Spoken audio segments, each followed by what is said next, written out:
Hey guys, hopefully you're having a wonderful day because I sure am. I'm starting my exams, or actually my studies, in 2 days, which I find pretty exciting. But this time I wanted to talk about esports betting and, is it just a harmless fun and just, I get a lot of comments and, well, not that many, but is it just a harmless fun or can it be actually a dangerous addiction? Because I see a lot of people betting on esport matches and definitely use my link, by the way, if you want to bet on esport matches where you get a bonus for betting. But here we go. In this video, I'm going to be discussing a rather serious topic. So, throw away your actual skins and stuff like that and listen to this video. Just listen. Also, drop a like, by the way, if you're enjoying the video so far. Helps me out a lot, helps me grow the channel. But more precisely, we'll look into the problems behind one of the gaming-related industries that has been puzzling esports ever since it showed signs of rapid growth. So, if you don't know what esport is, well, esport games are basically, well, everyone knows what esport games are. They're basically like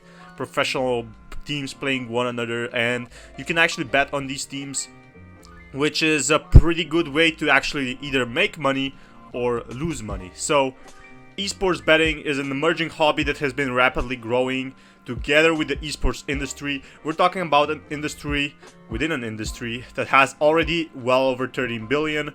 So you always find, like, on these grand tournaments, you always find sponsors like Betway, big sponsors actually, like Loot.bet, like hosting tournaments, and you have to ask yourself, how do they actually get the money?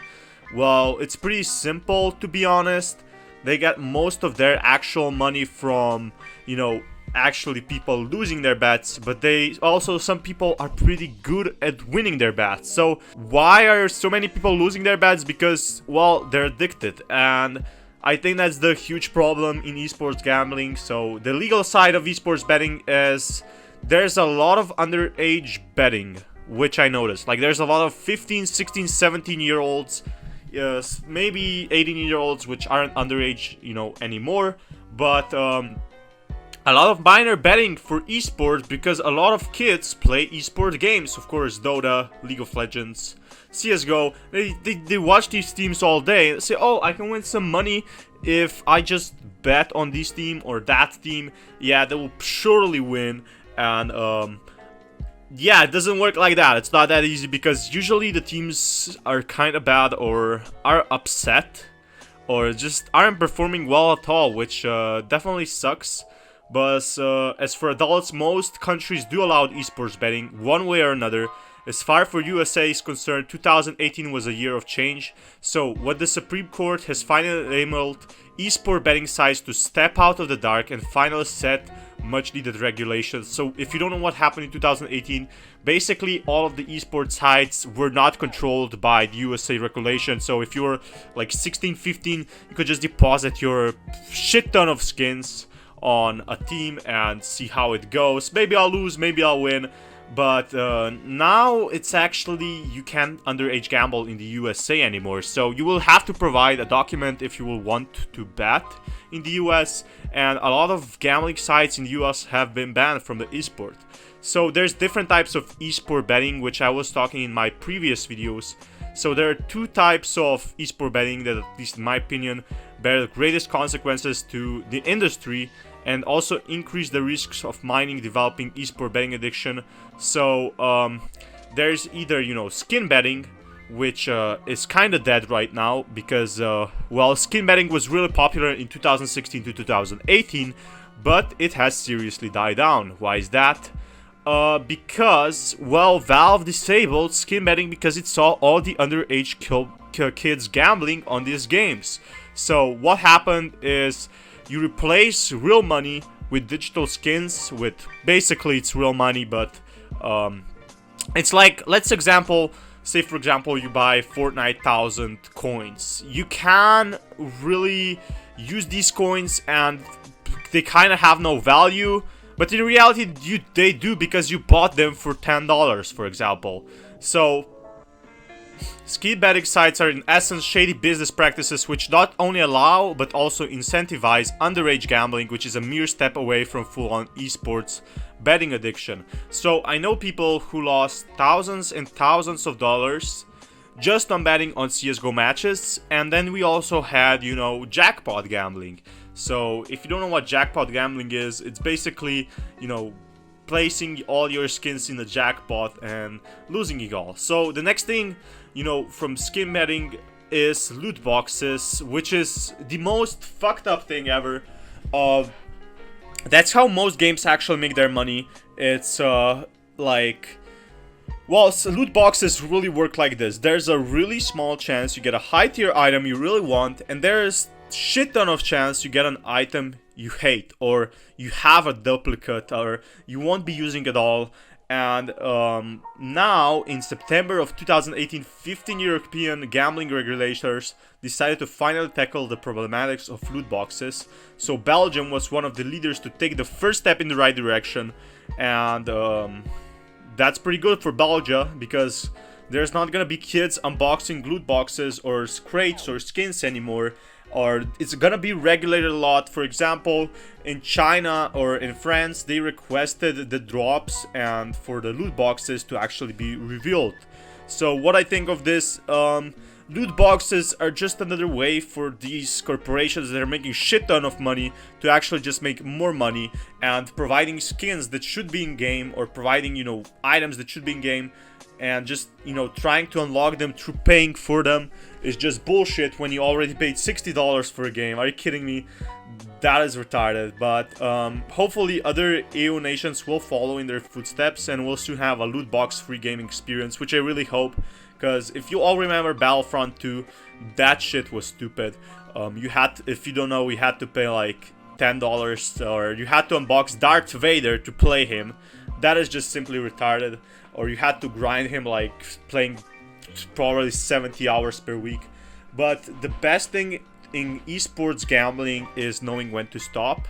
The thing is, most people won't know how to stop gambling, basically, because gambling can be very addictive, and esports betting can become a real problem if not approached with a healthy dose of caution. I know a lot of friends who actually lost a lot of money. One guy even sold his PC. That's why I like talking about this topic, because I'm very knowledgeable about this, and excessive betting can turn into an esports betting addiction, and things can easily go downhill from there.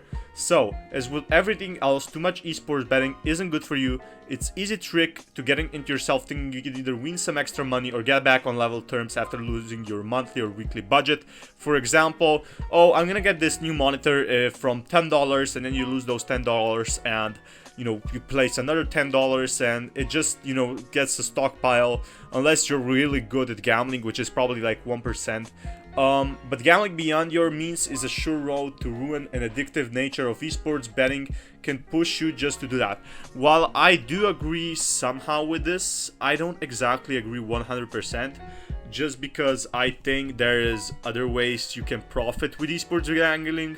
That's why I promote esports betting site, because you can actually profit from esports betting some way or another.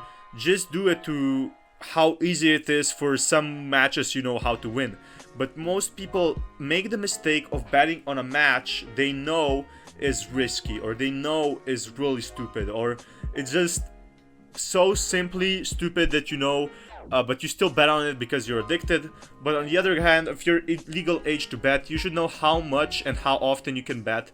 Plan out your bankroll and don't bet more than you can afford, which is definitely something I agree on. And don't take your newly found hobby to extreme heights. You might win from time to time, but don't let that get to your head. So don't think esports betting you can make as a living. I know people who have made thousands and thousands of dollars, or even 200k from betting, but I also know people who lost 10k, who lost 5k. So should you bet? And I think, in my opinion, with the link I provide, yeah, because it gives you a bonus deposit, by the way. But seriously though, you should only like bet if you know the esport matches, and this is what I really agree with.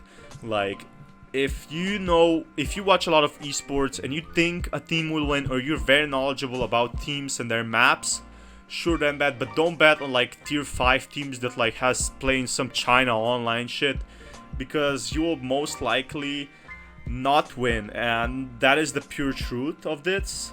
And finally, betting is a serious matter, and if you think you got addicted to it, don't hesitate to call helpline, which I do kind of agree with, but I think it's kind of far behind, because I know a lot of people who would never call a helpline for betting or gambling, because, well, regardless of what country you're betting from, there are plenty of resources you can reach out to. But I don't actually agree with that, because I know a lot of people who don't want to call helplines because they think it's embarrassing or they think it's really bad. And I wouldn't do that, but what I would do is just request the gambling site to ban you from betting, basically, so you don't lose more money. But if you're a good gambler, or if you're a good bettor, esports bettor, that's a better word to say it, esports betting is definitely for you, because you can win a lot of money. You can win up, at least $200-300 a month, or probably not break even, maybe get some profit. Then again, if you know these esport matches, especially the tournaments, they're super easy to predict. Let me know in the comments what you think about this in the channel. Yeah, this is Fatman, sign out. Peace, guys.